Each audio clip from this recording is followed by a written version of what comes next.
Auzubillahiminash-shaytanir-rajim. Bismillahir-rahmanir-rahim. Assalamu alaikum, dear students of the GATE Academy Kandiaro.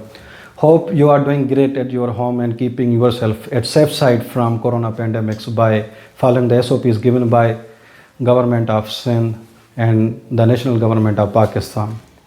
Dear students, today we are going to start series of lectures on English grammar.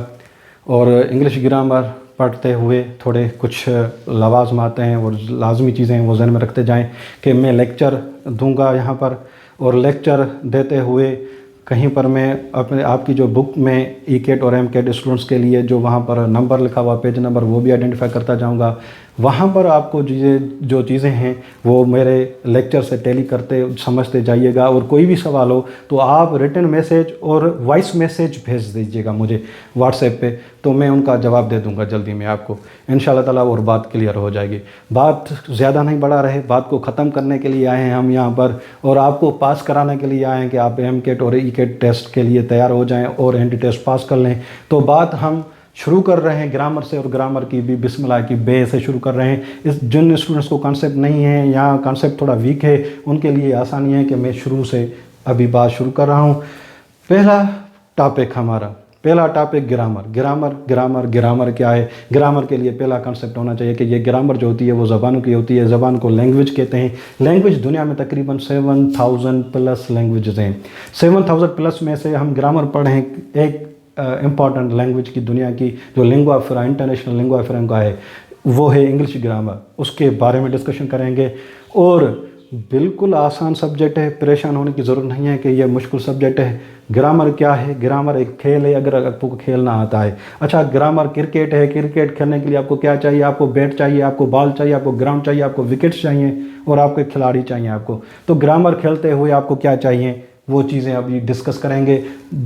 बिल्कुल अगर आप वो चीज़ें ग्रेसिव कर रहे हैं तो इसका मतलब ग्रामर आसान है। मैं डेफिनेशंस में नहीं जाऊंगा जैसे बुक्स में लिखी हुई है डेफिनेशंस, या जैसे रस्मी तौर पे पढ़ाया जाता है कि मैं ग्रामर की डेफिनेशन से शुरू करूं बातें। मैं आता हूं हमेशा डेफिनेशनल ग्रामर से हटकर फंक्शनल ग्रामर पे कि फंक्शन हमें पढ़ने हैं, और वो फंक्शंस भी ज़्यादा नहीं है। अभी अगर मैं एक लेक्चर में दे दूंगा तो आपको आसानी से आ जाएंगे। इसका मतलब ग्रामर जो टोटल है वो बिल्कुल आसान है, उसको जल्दी में कर लेंगे। ग्रामर क्या है? बुनियादी कॉन्सेप्ट से शुरू कर रहे हैं कि ग्रामर, मैंने कहा लैंग्वेज क्या है? लैंग्वेज क्या कर रही होती है?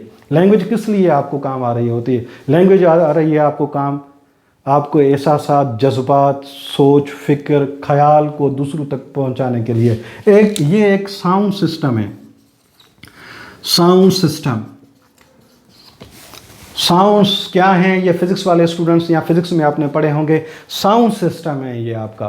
साउंड सिस्टम किस लिए? कि आप अपने एहसासात, जज्बात, ख्यालात दूसरों तक पहुंचा सके। अच्छा, ये एहसासात, जज्बात, ख्यालात आप किस सूरत में पहुंचा रहे होते हैं?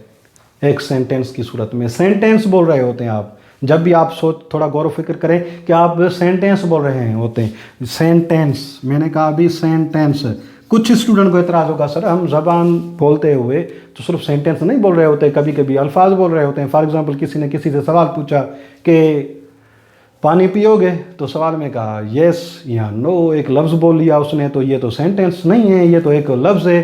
तो इसलिए ये कॉन्सेप्ट भी क्लियर करें कि ये जो एक लफ्ज़ आपने बोला, हो सकता है आप लफ्ज़ों का ग्रुप भी बोल रहे होते। जैसे कि मैं अगर आपसे पूछा कि जग कहाँ पर है, तो आप कहे टेबल पर, सिर्फ टेबल पर कहा, ये नहीं कहा कि जग टेबल पर पड़ा है, तो टेबल पर कहा, ये भी हो सकता है। तो ग्रुप ऑफ वर्ड्स भी हो सकता है, एक लफ्ज़ भी बोल रहे होते हैं ज़बान में, मगर वो क्या होता है?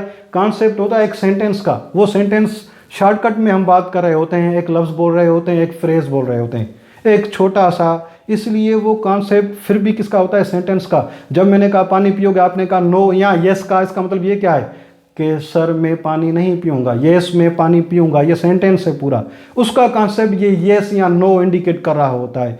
तो असल जो चीज़ होती है ज़बान बोलते हुए वो आपको काम आ रही होती है, वो सेंटेंस। एक सेंटेंस को जब आप पढ़ रहे होते हैं, और सेंटेंसेस के बिल्कुल अक़साम भी होंगी वहाँ पर, मुख्तलिफ हर ज़बान के मुख्तलिफ अक़साम वहाँ पर सेंटेंस के पाए जाएंगे। वहाँ पर अगर आपने एक सेंटेंस पढ़ लिया, सेंटेंस पढ़ना और बनाना सीख लिया, तो ये स्टडी करना, यहाँ तक की स्टडी करना, ये आपकी ग्रामर है। इसका मतलब ग्रामर जो है, अगर मैं डेफिनेशन से हट के बात करूँ, simple to the point concept दूँ कि सेंटेंस क्या है, आपको सिंपल कहना है कि ग्रामर क्या है? सेंटेंस की स्टडी है। सेंटेंस आपको आ रहा है, सीख रहे हैं, तो ये ग्रामर है आपकी। ग्रामर एंड कंपोजिशन लफ्ज़ भी ग्रामर की बुक्स में लिखा हुआ होता है। जब भी कोई ग्रामर की बुक लेते हैं आप, वहाँ पर आपको हमेशा ग्रामर एंड कंपोजिशन लिखा हुआ होता है। तो ये ग्रामर कंपोजिशन क्या हुई, एक सेंटेंस आपने जो भी सीख लिया, उस सेंटेंस के साथ दूसरा सेंटेंस आपने जो सीखा है, इससे तीसरा मिलाया दो, या ये आपने मिलाते जाएं, ये जो मिलाने का काम कर रहे हैं, सेंटेंस से मिलते हुए जो भी चीज़ बन रही है उसको आप कंपोजिशन कहोगे। वो आपकी भले गुफ्तगू हो बने, भले वो आपका लेसन बने, भले वो एप्लीकेशन बने भले वो एक पैराग्राफ बने, मगर वो सेंटेंस से मिलते हुए जो चीज़ मिल रही है, बन रही है, वो कंपोजिशन है आपकी। तो ये ग्रामर और कंपोजिशन का कॉन्सेप्ट है। होप कि आपको आ गया। अच्छा, आगे आते हैं कि ग्रामर सेंटेंस में, इसका मतलब सेंटेंस हमारा फोकस है, ग्रामर सीखनी है। सेंटेंस सीख लिया तो हमने ग्रामर सीख ली, सेंटेंस आ गया तो ग्रामर आ गई। अब आते हैं कि सेंटेंस क्या है। बिल्कुल आसान चीज़ है। आसान चीज़ ये है कि सेंटेंस, पहली बात ये होती है किन चीज़ों से बनती है। सेंटेंस किन चीज़ों से बनता है, तो आपको जवाब में कहना है कि वर्ड्स से बना हुआ होता है, और फ्रेजेस से बना हुआ होता है, और ये क्लॉजेस से। कॉन्सेप्ट आपको नहीं होगा फ्रेजेस का और यहाँ क्लॉजेस का, यहाँ अगर है भी तो उनको हम पढ़ेंगे वैसे भी। तो एक सेंटेंस किन चीज़ों से बना हुआ होता है, बिल्डिंग ब्लॉक्स ऑफ सेंटेंस कौन से हैं हमें, वो हैं वर्ड्स, फ्रेजेस और क्लॉजेस। जैसे मेडिकल के स्टूडेंट्स पढ़ते हैं कि जिस्म जो बना हुआ होता है वो सेल्स ऑर्गन्स का बना हुआ होता है, ऐसी चीज़ें ये हैं हमारी कि एक सेंटेंस जो बन रहा होता है वो वर्ड्स, फ्रेजेस और क्लॉजेस से बना हुआ होता है। ग्रामर अब क्या है, दूसरा तरीका ये बात करने का। ग्रामर क्या है, सेंटेंस पढ़ना किसी भी ज़बान का। तो दूसरा तरीका यह है कि ग्रामर ये है कि ये जो सेंटेंस के बिल्डिंग ब्लॉक्स हैं, वर्ड्स, फ्रेजेस और क्लॉजेस, इनके फंक्शंस पढ़ना एक सेंटेंस में। अच्छा, ये जो वर्ड्स, फ्रेज और क्लॉजेस हैं, मैं इनका क्या कह रहा हूँ, इनके फंक्शंस पढ़ना, इनकी positions and location, positions and functions. एक लफ्ज़ की पोजीशन, एक लफ्ज़ का फंक्शन, एक लफ्ज़ की पोजीशन, एक लफ्ज़ का फंक्शन, एक फ्रेज की पोजीशन, एक फ्रेज का फंक्शन, एक क्लास की पोजीशन या एक फ्रेज क्लास का फंक्शन क्या है, ये चीज़ें आप पढ़ेंगे तो टोटल सेंटेंस आ गया। टोटल सेंटेंस आ गया तो ग्रामर आ गई। इसका मतलब ये जो कितने फंक्शंस हैं, सवाल ये होगा कि कितने फंक्शंस हैं, टोटल 8। ये टोटल 8 फंक्शंस हैं जो आप पढ़ेंगे, और अगर आपको आ गए तो इसका मतलब पूरी ग्रामर आ गई। परेशान ना हो आप, मैंने कहा पूरी ग्रामर आ गई, वाकई पूरी ग्रामर आ जाएगी आपको। ये पूरी ग्रामर यही है हमारी हर जगह पर। अभी से पहले लेक्चर से आगे तक जितने भी हमारे लेक्चर्स होंगे वहाँ पर आप देखिएगा हम वर्ड्स, फ्रेजेस और क्लॉजेस पे डिस्कस करेंगे। और ये 8 फंक्शंस क्या मुश्किल हैं? नहीं, बिल्कुल आसान है।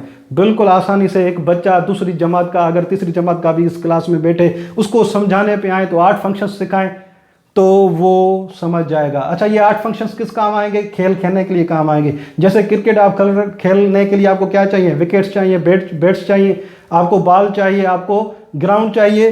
तो आपको फंक्शन, सेंटेंस सीखने के लिए आपको 8 फंक्शंस आने चाहिए। अगर आपको आ गए तो क्रिकेट बैट आ गई, बॉल आ गई, तो आपको खेलना चाहिए। तो आपको 8 फंक्शंस मिल गए तो आपको ग्रामर में भी खेलना चाहिए, इंजॉय करना चाहिए। ग्रामर फन है हमारी, ये एक ऐसी चीज़ नहीं है कि साइंस है यहाँ पर फार्मूला हो और परेशान होने की ज़रूरत है। इंजॉय करने की बात है। अगर आप ग्रामर को इंजॉय नहीं कर रहे, इसका मतलब आप गलत काम कर रहे हो, गलत शख्स से भी पढ़ रहे हो। तो मेरा कोशिश करूंगा कि मैं आपको एंजॉय कराने के लिए ग्रामर पे डिस्कस करें। और ग्रामर को पढ़ने के लिए सीरियस होने की ज़रूरत नहीं है, जैसे खेल खेलने के लिए सीरियस होने की ज़रूरत नहीं होती है। इंजॉयबल मोमेंट्स और थॉट और माइंड करके बैठना होता है। तो यहाँ पर पढ़ेंगे और आपको आ जाएगी। मैंने कहा कि फंक्शंस और पोजीशंस, इन फंक्शंस और पोजीशंस के कैसे नाम होते हैं मैं अभी यहाँ पर पढ़ा रहा हूँ। पेन है, कलम है, बोर्ड है। आप कहेंगे मेरा काम देख के आप मेरा नाम भी ना जानो, मेरा नाम क्या है, किसी को मैंने अभी तक नहीं बताया कि मेरा नाम क्या है, मगर आप ये तो कहोगे कि सर टीचर है।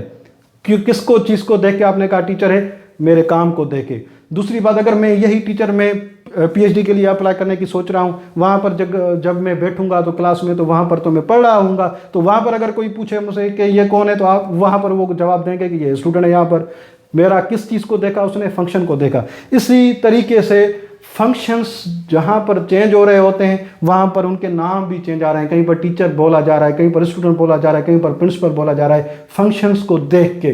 तो यहाँ पर भी लफ्ज़ों के, फ्रेजेस के और क्लॉजेस के फंक्शंस को देख के सेंटेंस में हम नाम देंगे। ये भी हो सकता है कि एक लफ्ज़, एक फ्रेज या एक क्लास एक सेंटेंस में काम कर रहा हो टीचिंग का तो टीचर कहेंगे वहाँ पर, दूसरे सेंटेंस में अगर काम कर रहा होगा स्टूडेंट का तो वहाँ पर स्टूडेंट कहेंगे।